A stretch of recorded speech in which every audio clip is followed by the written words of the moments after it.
Hello friends. आज हम लोग आफ्टर इंडिपेंडेंस इंडिया में एजुकेशन से रिलेटेड जितने भी रिफॉर्म्स हुए हैं, जो कमीशंस आई हैं या फिर जो एजुकेशन पॉलिसीज़ आई हैं, उनकी चर्चा करेंगे। तो चलिए एक बार देख लेते हैं कि आज हम लोग किन किन टॉपिक्स पे डिस्कशन करेंगे। तो यहाँ पे हम लोग सबसे पहले यूनिवर्सिटी एजुकेशन कमीशन 1948 के बारे में चर्चा करेंगे। उसके बाद हम लोग मुदलियार कमीशन, फिर कोठारी कमीशन, और फिर जो तीन एजुकेशन पॉलिसीज़ हैं। पहला है नेशनल एजुकेशन पॉलिसीज ऑफ 1968, दूसरा है नेशनल एजुकेशन पॉलिसी ऑफ 1986, और अभी जो लेटेस्ट है 2020 का नेशनल एजुकेशन पॉलिसी, हम इनकी चर्चा करेंगे। और यहाँ पे हमारा सबसे इम्पोर्टेंट ये 2020 वाला नेशनल एजुकेशन कमीशन होगा या नेशनल एजुकेशन पॉलिसी होगा। तो इस एजुकेशन पॉलिसी को हम काफ़ी डिटेल में पढ़ेंगे। तो चलिए अपने आज के इस वीडियो को स्टार्ट करते हैं।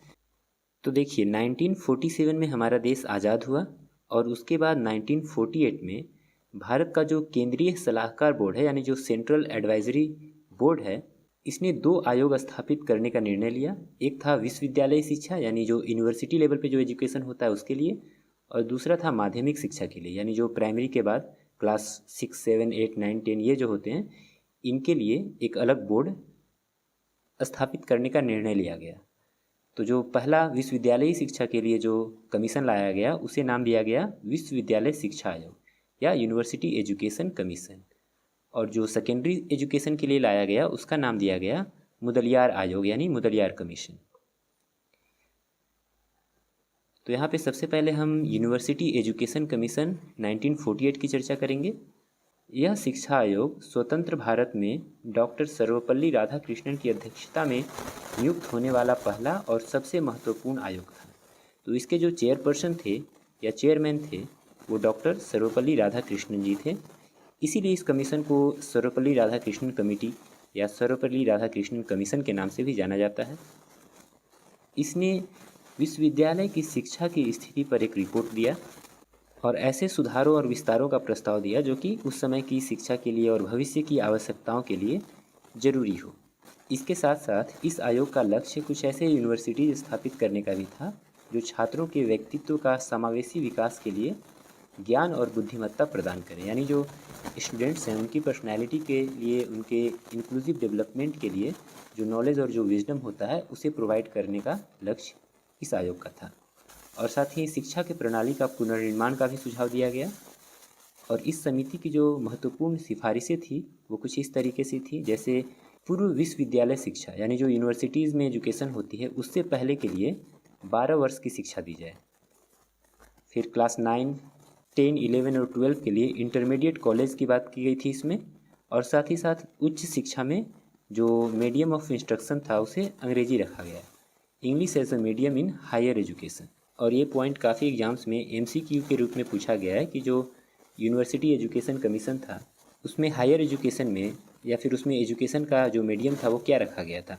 तो वहाँ पे आपको इंग्लिश मीडियम टिक करना है क्योंकि यहाँ पे इंग्लिश मीडियम की ही बात की गई। और इस कमेटी का जो सबसे इम्पोर्टेंट एक आउटकम निकल करके आया वो आया setup of university grant commission, यानी UGC का गठन। और इस UGC का काम रहता है जो अलग अलग यूनिवर्सिटीज़ होती हैं उनको मान्यता देना या फिर उनके लिए जो अनुदान देने की बात होती है वो सारी चीज़ें UGC के अंडर ही आती हैं। तो ये सारे इम्पोर्टेंट आउटकम हो गए हमारे पास डॉक्टर राधाकृष्णन कमेटी के या फिर यूनिवर्सिटी एजुकेशन कमेटी के। अब इसके बाद जो नेक्स्ट कमीशन है वो है मुदलियार कमीशन 1952-53, यानी 1952 में इसका गठन हुआ था। और जैसा कि हमने पहले भी पढ़ा, इस आयोग का गठन माध्यमिक शिक्षा यानी जो सेकेंडरी एजुकेशन है इसके लिए किया गया था। इस आयोग ने भारतीयों को लोकतांत्रिक जीवन शैली में प्रशिक्षित करने की आवश्यकता पर बल दिया। तो जो डेमोक्रेटिक वे ऑफ लाइफ है इस पे जोर दिया गया था मुदलियार आयोग में। और इसकी सिफारिशों के आधार पर भारतीय शिक्षा प्रणाली में कुछ सुधार पेश किए गए। उदाहरण के लिए 3 साल का डिग्री पाठ्यक्रम के साथ साथ उच्च माध्यमिक योजना की शुरुआत, जो हायर सेकेंडरी लेवल पे स्कूल्स होते हैं उनकी शुरुआत की गई, यानी जो 11-12 है वहाँ इसे हायर सेकेंडरी कहा गया। और अधिक व्यावसायिक और तकनीकी स्कूल और कॉलेज खोलने की बात इसमें की गई। और जो शिक्षा है वो केंद्र और राज्य दोनों सरकारों की जिम्मेदारी बन गई, यानी जो एजुकेशन है उसे कॉन्करेंट लिस्ट में या समवर्ती सूची में रखा गया। और आपको पता होगा कि जो समवर्ती सूची में जो भी विषय रहते हैं वहाँ पे केंद्र सरकार और राज्य सरकार दोनों ही अपने कानूनों को बना सकती है। तो शिक्षा को केंद्र और राज्य सरकार दोनों की जिम्मेदारी माना गया।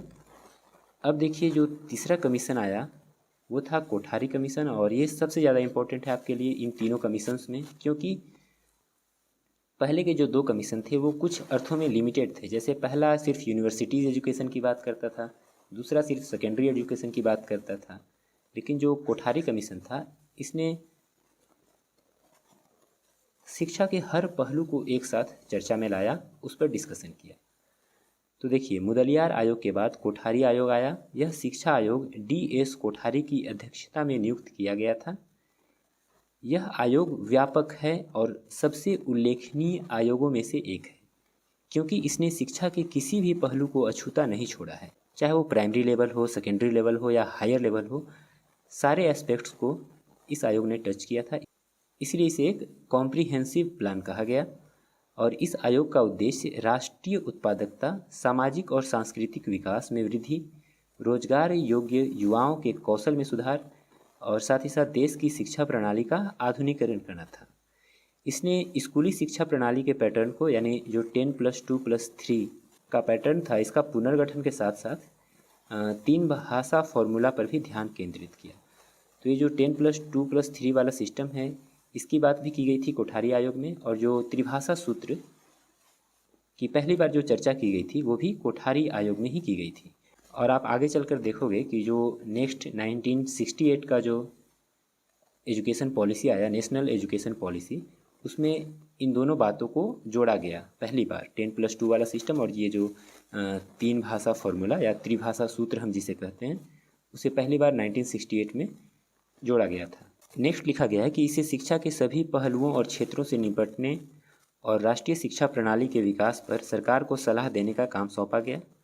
और इस आयोग की रिपोर्ट से शिक्षा के लिए एक राष्ट्रीय नीति का प्रस्ताव सामने आया। अब चलिए आते हैं हम जो भारत की जो एजुकेशन पॉलिसीज़ हैं, जैसे जो पहला एजुकेशन पॉलिसी था नेशनल एजुकेशन पॉलिसी ऑफ 1968 या राष्ट्रीय शिक्षा नीति 1968, इस पर हम थोड़ी चर्चा करेंगे। तो कोठारी आयोग की सिफारिशों के आधार पर प्रधानमंत्री इंदिरा गांधी के नेतृत्व वाली सरकार ने 1968 में शिक्षा पर राष्ट्रीय नीति तैयार की। इस नीति में राष्ट्रीय एकीकरण और अधिक सांस्कृतिक और आर्थिक विकास की स्थिति को प्राप्त करने के लिए आमूलचूल पुनर्गठन यानी रेडिकल रीस्ट्रक्चरिंग और समान शैक्षिक अवसरों का प्रस्ताव दिया गया। और साथ ही इसमें क्षेत्रीय भाषाओं को सीखने पर जोर दिया गया और 3 लैंग्वेज फार्मूला यानी जो त्रिभाषा सूत्र था, जिसमें कि एक भाषा अंग्रेजी को रखा गया, दूसरा उस राज्य की आधिकारिक भाषा जहाँ पे स्कूल स्थित था, और साथ ही साथ तीसरी भाषा के रूप में हिंदी को रखा। उदाहरण के लिए अगर हम कर्नाटक की बात करें तो मान लो कर्नाटक में कोई स्कूल है, तो वहाँ पे जो 3 भाषाएं सिखाई जाएगी उनमें से एक भाषा अंग्रेजी रहेगी, दूसरी हिंदी रहेगी और तीसरी उस राज्य की आधिकारिक भाषा, यानी कर्नाटका है तो वहाँ पे उसकी भाषा कन्नड़ जो हुई वो वहाँ पे सिखाया जाएगा। तो वहाँ पे 3 भाषाएं हो गई। इसी तरीके से कोई दूसरा अगर राज्य है, मान लो कोई तमिलनाडु की बात करता है, तो वहाँ पे तेलुगु, हिंदी और इंग्लिश, ये तीनों लैंग्वेज सिखाई जाएंगे। अगर कोई हिंदी भाषी राज्य है तो वहाँ पे हिंदी, इंग्लिश और साथ ही एक कोई अन्य भारतीय भाषा, जैसे बहुत सारे विद्यालयों में संस्कृत को लिया गया और कुछ विद्यालयों में साउथ के एक भाषा को ले लिया गया। तो इस तरीके से 3 भाषाओं को मिला करके त्रिभाषा सूत्र का जिक्र इसमें किया गया और पहली बार इसे लागू किया गया 1968 के ही एजुकेशन पॉलिसी में। और अगर बात की जाए कि त्रिभाषा सूत्र की पहली बार चर्चा कब हुई थी, इससे पहले के जो कोठारी आयोग था उसी में इसकी चर्चा कर दी गई थी। इसके साथ ही शिक्षकों और छात्रों के बीच एक प्रभावी संबंध बनाने के लिए माध्यमिक विद्यालयों में क्षेत्रीय भाषाओं के उपयोग को प्रोत्साहित किया गया और इस 1968 की राष्ट्रीय शिक्षा नीति में शिक्षा पर जो व्यय था उसको राष्ट्रीय आय के 6% तक बढ़ाने का आह्वान किया गया। तो ये हमारा हो गया 1968 का जो एजुकेशन पॉलिसी था उसके बारे में कुछ इंपॉर्टेंट पॉइंट्स। अब चलिए देख लेते हैं 1986 का जो एजुकेशन पॉलिसी था, ये हमारा सेकेंड शिक्षा नीति हुआ। पहला 68 था और दूसरा इसका जस्ट आप रिवर्स कर देंगे इन दोनों वर्ड्स को, यानी 1986। तो ये हमारा सेकेंड एजुकेशन पॉलिसी। और थर्ड आपको पता ही है 2020 में आया था थर्ड, अभी जो लेटेस्ट है। और अभी तक 3 ही राष्ट्रीय शिक्षा नीति हमारे देश में आई हैं। बीच में 92 में एक अमेंडमेंट किया गया था 92 में, तो हम लोगों ने उसका जिक्र नहीं किया है क्योंकि वो उतना कुछ मेजर उसमें पॉइंट नहीं थे। तो इन 3 एजुकेशन पॉलिसीज़, 3 राष्ट्रीय शिक्षा नीति को आपको पढ़ना था। हम लोगों ने एक की चर्चा कर ली। अब हम दूसरे पे आते हैं, 1986 की राष्ट्रीय शिक्षा नीति। तो इसे राजीव गांधी के नेतृत्व में लाया गया था और इसमें असमानताओं को दूर करने के लिए विशेष ध्यान देने की बात की गई थी। यानी जो भी समाज के पिछड़े वर्ग थे, जैसे शेड्यूल कास्ट, शेड्यूल ट्राइब्स और जो वुमेन्स थी, उनके लिए स्पेशल प्रावधान किए गए थे इस शिक्षा नीति में। और इसके साथ साथ जो गरीबों के लिए छात्रवृत्ति की बात की गई थी उसका विस्तार किया गया। वयस्क शिक्षा, उत्पीड़ित समूहों में शिक्षकों की भर्ती, समूहों से शिक्षकों की भर्ती, नए संस्थान विकसित करने और आवास जैसी सेवाओं को प्रदान करने की बात इसमें की गई। इसके साथ साथ जो चाइल्ड सेंटर्ड अप्रोच होता है, इसकी बात भी इस एजुकेशन पॉलिसी में की गई थी, यानी बाल केंद्रित दृष्टिकोण की बात यहाँ पे की गई। और प्राइमरी स्कूल्स में ऑपरेशन ब्लैक बोर्ड को लॉन्च किया गया था। ये भी काफ़ी इंपॉर्टेंट क्वेश्चन है, यहाँ से ये सवाल भी कई एग्जाम्स में पूछा गया है कि ऑपरेशन ब्लैक बोर्ड को किस एजुकेशन पॉलिसीज़ के तहत लॉन्च किया गया था। तो आपका जवाब यहाँ पे होना चाहिए था 1986 का जो एजुकेशन पॉलिसी है उसमें पहली बार ऑपरेशन ब्लैक बोर्ड को लॉन्च किया गया। और इस नीति ने प्रोत्साहित करने के लिए महात्मा गांधी के दर्शन पर ग्रामीण विश्वविद्यालय के निर्माण की भी बात की थी और ग्रामीण भारत में ज़मीनी स्तर पर आर्थिक और सामाजिक विकास की बात इसमें की गई। और इसमें टीचर के एजुकेशन के लिए 1986 में एक सेंट्रली स्पॉन्सर्ड स्कीम भी लाया गया था। ये भी एक इम्पोर्टेंट पॉइंट है आपके लिए कि टीचर्स के एजुकेशन के लिए जो स्कीम लाया गया था वो कब लाया गया था, तो 1987 में। 1986 का जो एजुकेशन पॉलिसी था इसी के अंदर ये स्कीम भी लाया गया था। और इसके साथ साथ राज्य सरकारों को डाइट्स, यानी जो district institute of education and training की बात पहली बार की गई थी, इसी में की गई थी। फिर CTES, IASES, SEE, RTS, ये सारी जो चीज़ें हैं इनकी बात भी पहली बार इसी पॉलिसी में की गई थी। और ये सारे टीचर्स के ट्रेनिंग और इससे रिलेटेड है। जैसे जो CTES हुआ, इसका फुल फॉर्म हुआ colleges of teacher education. IAES का फुल फॉर्म हो गया institute of advance study in education.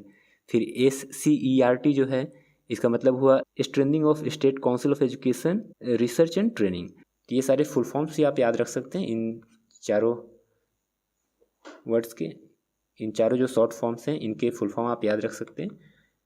और बस इस एजुकेशन पॉलिसी के जो महत्वपूर्ण बातें थी वो सारी बातें यहाँ पे हो गई। अब हम आते हैं अपने सबसे इम्पोर्टेंट पॉइंट की ओर, जो है नेशनल एजुकेशन पॉलिसी ऑफ 2020, यानी राष्ट्रीय शिक्षा नीति 2020। तो इसका लक्ष्य था भारत को एक वैश्विक ज्ञान महाशक्ति बनाना, यानी ग्लोबल नॉलेज सुपर पावर बनाना। और इसके साथ ही जो हमारा डिपार्टमेंट था, ministry of human resource development, इसका नाम बदल करके मिनिस्ट्री ऑफ एजुकेशन किया गया। ये एक इम्पॉर्टेंट पॉइंट है कि यहाँ पे मिनिस्ट्री का नाम बदल करके मिनिस्ट्री ऑफ एजुकेशन रखा गया। और ये तीसरा एजुकेशन पॉलिसी है भारत के इतिहास में। पहले के जो 2 एजुकेशन पॉलिसी थे 1968 का और 1986 का, ये पॉइंट हम लोगों ने पहले पढ़ रखा। अब चलिए इस पॉलिसी से रिलेटेड जो मुख्य बिंदु हैं उन्हें हम देख लेते हैं। हम इसे 2 पार्ट में बांट देते हैं, पहला स्कूली शिक्षा के लेवल पे और दूसरा हायर एजुकेशन के लेवल पे।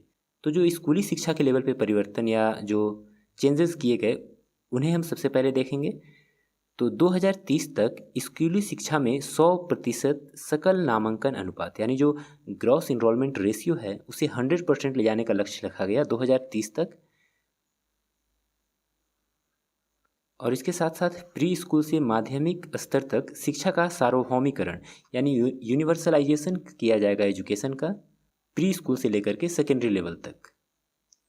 और इसके अलावा 2 करोड़ चिल्ड्रंस को वापस स्कूल लाने का लक्ष्य रखा गया ओपन स्कूलिंग के माध्यम से। फिर देखिए जो वर्तमान 10+2 प्रणाली था जो पहले से चला आ रहा था, यानी जो क्लास 1 से 10 तक के 10 साल हो गए और फिर 11th 12th का जो 2 साल था, यानी टोटल जो 12 वर्ष पढ़ाए जाते थे उसे चेंज करके 5+3+3+4 में प्रतिस्थापित कर दिया गया। यानी पहले जहाँ 12 साल तक शिक्षा दी जाती थी अब उसे बढ़ा करके 15 साल किया गया। और यहाँ पे 3 से 6 वर्ष का जो एज ग्रुप है इसे पहले इसमें शामिल नहीं किया जाता था, तो तो अब उसको भी यहाँ पे शामिल किया गया है। हम आगे और चल के इसे काफ़ी अच्छे से समझेंगे। देखिए यहाँ पे लिखा गया है, इसमें 12 साल की स्कूली शिक्षा के साथ 3 साल की आंगनवाड़ी या फिर प्री स्कूलिंग भी शामिल हो गया। तो देखिए यहाँ पे हम लोगों ने एक इमेज ऐड किया है। जैसे पहला स्टेज जो है वो है फाउंडेशन स्टेज। यहाँ पे देखिए जो 3 साल है वो प्री स्कूलिंग का या आंगनवाड़ी का रखा गया, और साथ ही साथ क्लास 1 और क्लास 2 यानी टोटल 5 ईयर्स यहाँ पे हो गए, 3 + 2 5। फिर नेक्स्ट 3 साल यानी क्लास 3 से 5 तक को रखा गया प्रिपरेटरी स्टेज में।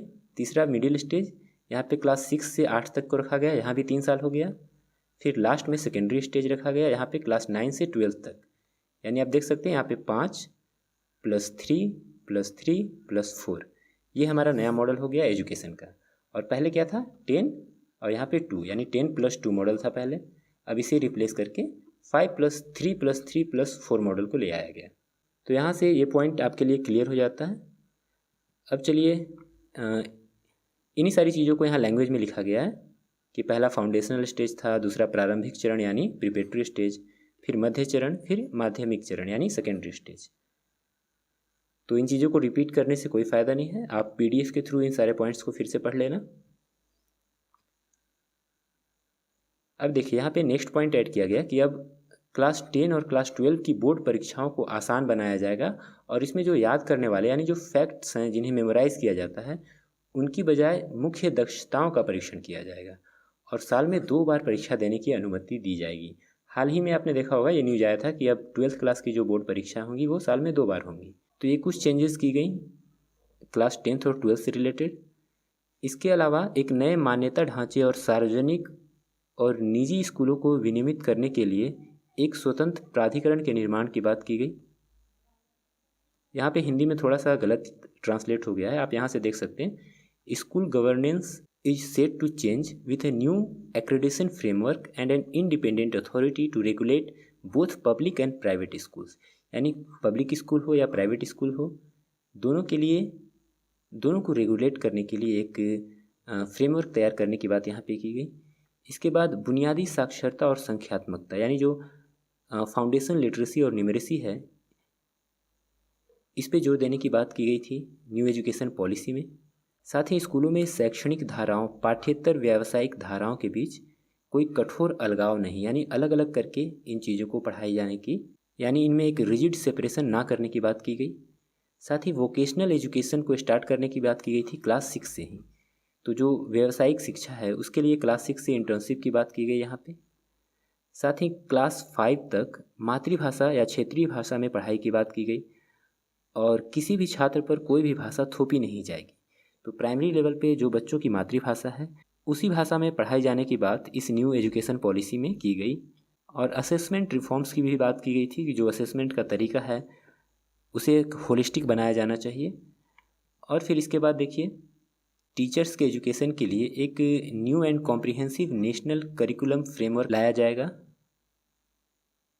किसके द्वारा? तो NCTE के द्वारा, national council for teacher education के द्वारा, in consultation with the national council of education research and training, जो NCERT है इसके द्वारा और NCTE के द्वारा मिलकर के एक नया फ्रेमवर्क टीचर्स के एजुकेशन के लिए लाए जाने की बात की गई। And by 2030 the minimum degree qualification for teaching will be 4 year integrated B.Ed degree. यानी इसमें प्रावधान किया गया कि 2030 तक जो टीचिंग के लिए क्वालिफिकेशन है वो इंटीग्रेटेड B.Ed कोर्स हो जाएगा 4 साल का। यानी जिस बच्चे को भी टीचिंग के लाइन में जाना है वो 12th के बाद ही जब ग्रेजुएशन करेगा तो 3 साल उसके डिग्री वाले, जो भी आप सिंपल ग्रेजुएशन कर रहे हो उसका 3 साल, और साथ ही साथ 1 साल का उसी में इंटीग्रेट हो जाएगा आपका कोर्स, और टोटल मिला करके ये 4 साल का B.Ed कोर्स हो जाएगा, जो कि वही बच्चे करेंगे जो एजुकेशन के फील्ड में या टीचिंग लाइन में जाना चाहते हैं। और इसे 2030 तक पूरी तरह से लागू कर देने की बात इसमें की गई। अब चलिए हम आते हैं हायर एजुकेशन में क्या क्या चेंजेस किए गए हैं, इसके बारे में पढ़ लेते हैं थोड़ा। तो यहाँ पे ग्रॉस इनरोलमेंट रेशियो जो होता है उसे बढ़ा करके 50% करने की बात की गई 2035 तक। 2035 तक 50% सकल नामांकन अनुपात करना है हायर एजुकेशन में। वर्तमान में ये कितना है? तो 26.3% है। और साथ ही उच्च शिक्षा में 3.5 करोड़ सीटें जोड़ी जाएगी। फिर लचीले पाठ्यक्रम की बात की गई थी, और समग्र स्नातक शिक्षा यानी जो डिग्री लेवल का एजुकेशन है 3 या 4 साल की जो हो सकती है उसमें कई निकास विकल्प यानी उसे फ्लेक्सिबल बनाया जाएगा और मल्टीपल एग्जिट ऑप्शंस दिए जाएंगे आपको अपने डिग्री कोर्स के दौरान। जैसे आप लोग मान लो कि आप 3 साल का कोई कोर्स कर रहे हो और 1 साल में आपने उसे छोड़ दिया, तो आपको वहाँ पे कुछ सर्टिफिकेट प्रदान किए जाएंगे कि आपने 1 साल तो पढ़ाई की ना। अभी क्या होता है कि अगर आप कोई 3 साल का कोर्स में एडमिशन लेते हो और 2 साल के बाद या 1 साल के बाद छोड़ देते हो, तो वहाँ पे आपको कोई डिग्री कोई सर्टिफिकेट कुछ नहीं मिलता है। लेकिन यहाँ पे उसे फ्लेक्सिबल बनाया गया है, आप जितना भी पढ़ोगे वो आपको क्रेडिट मिल जाएगा कि हाँ आपने 3 साल में से 2 साल की पढ़ाई की है, तो आपको उसका एक सर्टिफिकेट मिल जा रहा है। और इसके लिए देखो एकेडमिक बैंक बनाए जाने की भी बात की गई थी। जो ये क्रेडिट होंगे, जो सर्टिफिकेट होंगे, उसे आप ट्रांसफ़र भी कर सकते हो। जैसे मान लो कोई बच्चा 2 साल एक यूनिवर्सिटी में पढ़ा, 3 साल का कोर्स था, अब वो चाहता है कि अब वहाँ वो नहीं रह सकता, कहीं और उसको जाना है, तो वहाँ से वो उस क्रेडिट को दूसरी यूनिवर्सिटी में ट्रांसफ़र कर सकता है, यानी कहीं और जाता है, फिर वहाँ वो सिर्फ 1 साल की पढ़ाई करेगा और इस तरीके से उसका जो 3 साल का डिग्री था वो पूरा हो जाएगा। और अभी वर्तमान में ऐसी कोई सुविधा उपलब्ध नहीं है, लेकिन नए एजुकेशन पॉलिसी में इसकी बात की गई है। और फिर देखो जो एमफिल का कोर्स है उसको डिसकंटिन्यू किया जाएगा। And all the courses at under graduate, post graduate and PhD level will now interdisciplinary, यानी उन्हें अंतः विषयी बनाया जाएगा। सारे जो पोस्ट ग्रेजुएट या अंडर ग्रेजुएट PhD के जो भी कोर्सेज हैं उन्हें। साथ ही multi disciplinary education and research universities MERUs as par with IITs, IIMs to be set up as models of based multi disciplinary education of global standards in the country. इनकी स्थापना की जाएगी MERU के तहत। फिर है national research foundation will be created, तो एक नेशनल रिसर्च फाउंडेशन की स्थापना की जाएगी और ये एपेक्स बॉडी होगा किसी भी तरह का जो रिसर्च वगैरह करना है उसके लिए। तो ये हमारे हायर एजुकेशन में जो भी प्रावधान हायर एजुकेशन के लिए किए गए हैं 2020 के एजुकेशन पॉलिसी में, ये सारी बातें हो गई। इसके अलावा और कुछ बातें हैं, जैसे जो हायर एजुकेशन कमीशन था उसे एक सिंगल अम्ब्रेला बॉडी की तरह इंटायर हायर एजुकेशन के लिए बनाया जाएगा एक्सेप्ट मेडिकल और लीगल एजुकेशन। तो ये मेडिकल के लिए ये काम नहीं करेगा जो HECI है, और जो लीगल एजुकेशन वाली जो कोर्सेज हैं उनके लिए ये चीज़ें काम नहीं करेंगी। लेकिन इन दोनों सब्जेक्ट के अलावा जो भी सब्जेक्ट हैं वो सारे के सारे हायर एजुकेशन कमीशन के अंदर आएंगे। Public and private higher education institutions will be govern by the same set of norms for regulation, accreditation, academic standards etcetera. और ये जो अलग अलग कार्य होंगे इसके लिए देखो यहाँ पे 4 इंडिपेंडेंट वर्टिकल्स, यानी इसके लिए 4 क्षेत्र बनाए गए हैं। जैसे जो पहला है वो रेगुलेशन के लिए national higher education regulatory council NHERC बनाया जाएगा। दूसरा है मानक को निर्धारण करने के लिए जनरल एजुकेशन काउंसिल बनाया जाएगा GEC। फिर है हायर एजुकेशन ग्रांट काउंसिल, जो भी फंडिंग वगैरह होती है यानी जो पैसे दिए जाते हैं वित्त पोषण के लिए, HEGC। फिर एक्रेडिशन यानी मान्यता देने के लिए NAC यानी नेशनल एक्रेडिशन काउंसिल बनाया जाएगा। तो 1 2 3 4 ये टोटल 4 बॉडीज़ आप कह सकते हो हायर एजुकेशन कमीशन के अंतर्गत। और इसके साथ साथ देखिए 15 सालों के अंतर्गत जो भी अलग अलग कॉलेजेस हैं उनका जो एफिलिएशन है उनको फेज़ आउट किया जाएगा। यानी मान लो अभी जैसे वर्तमान में बहुत सारे इधर उधर कॉलेज खुल जाते हैं, तो उनको हटा करके और उनको या तो एक ऑटोनोमस डिग्री ग्रांटिंग कॉलेज या फिर एक कॉन्स्टिट्यूएंट कॉलेज के रूप में मान्यता दिया जाएगा, और इसके लिए 15 साल का समय दिया जाएगा। तो ये सारी बातें हो गई हायर एजुकेशन के लिए। अब चलिए कुछ अन्य परिवर्तनों को देख लेते हैं जो इस नए एजुकेशन पॉलिसी में लाई गई है। जैसे एक autonomous body the national educational technology forum NETF will be created to provide a platform for the free exchange of ideas on the use of technology to enhance learning, assessment, planning, administration. इसके लिए NETF की स्थापना की जाएगी। छात्रों के बीच assessment करने के लिए यानी मूल्यांकन करने के लिए परख नाम का एक पोर्टल बनाया जाएगा। आप हमें परख का फुल फॉर्म बताइए कमेंट सेक्शन में, काफ़ी इंपॉर्टेंट क्वेश्चन है ये, कुछ एग्जाम्स में ये पूछा भी गया है परख का फुल फॉर्म क्या होता है। तो चलिए मैं ही बता देता हूँ आप लोगों को। यहाँ परख में P से है performance, A for assessment, R से रिव्यू, फिर A से है एनालिसिस, K से नॉलेज है, फिर होलिस्टिक डेवलपमेंट यानी performance, assessment, review and analysis of knowledge for holistic development. ये हो गया परख का फुल फॉर्म। तो इसे क्रिएट करने की बात की गई है इस एजुकेशन पॉलिसी में। और इसके साथ साथ जो विदेशी विश्वविद्यालय हैं उनके लिए भारत में परिसर स्थापित करने की मांग भी यह प्रदर्शित करता है। यानी जो विदेशी विश्वविद्यालय, जो फॉरेन यूनिवर्सिटीज़ हैं कुछ, उनकी ब्रांच भारत में खोलने की बात इसमें की गई है। यह वंचित क्षेत्रों और समूहों के लिए लिंग समावेशन निधि विशेष शिक्षा क्षेत्र की स्थापना पर जोर देता है। यानी जो जेंडर इंक्लूजन है, यानी जितने भी जेंडर हैं, चाहे वो मेल, फीमेल, थर्ड जेंडर जो भी हो, उन सारे लोगों का इंक्लूजन की बात करता है। सबको बराबर मौका देने की बात करता है। और special education zone for advantaged region, जो पिछड़े हुए इलाके हैं उनके लिए एक स्पेशल एजुकेशन जोन बनाने की बात इसमें की गई।